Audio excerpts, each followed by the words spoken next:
आई हम विशाल विश्वकर्मा तमाम श्रोता समाज के बार बार प्रणाम करत बानी।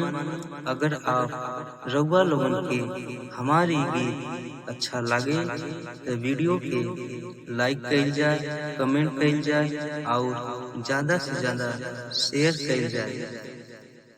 ई बात उस समय की बात जब भरत जी अपना ननिहाल से अयोध्या खातिर लौटल बानी और पूरा परिवार शोक में डूबल बा। माता कैकेयी राज तिलक लगावे खातिर जैसे ही भरत जी के पास पहुंचल बानी, भरत जी कहत हैं, अरे माई ई का करत बाड़ू? जब पूरा बात पता लागल बा त देखी भरत जी का कहत बाड़े। जहिया से राम भैया जंगलवा के गईले, रात दिन रोवे भरत भारी दुख भइले। जहिया से राम भैया जंगलवा के गईले, रोई रोई कहे भरत भारी दुख भइले। जहिया से राम भैया कैसन तू कसाई माई मंगलू बरदानवा, भैया के भेज दिहलू 14 बरस बनावा।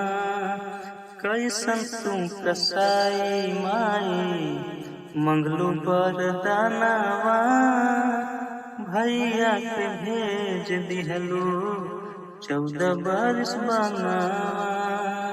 मांगत वरदान तोहरो जिभियो ना कटाइले, रोई रोई कहे भरत भारी दुख भइले।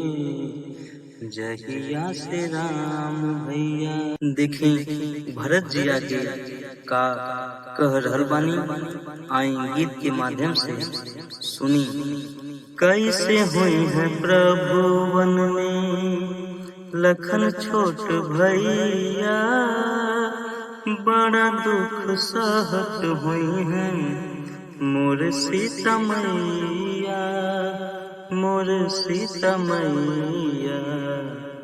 जहिया से राम भैया जंगलवा के गईले, रात दिन रोवे भरत भारी दुख भइले।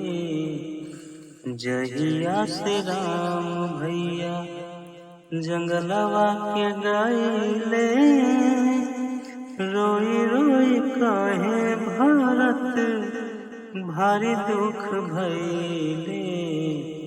जहिया से राम भैया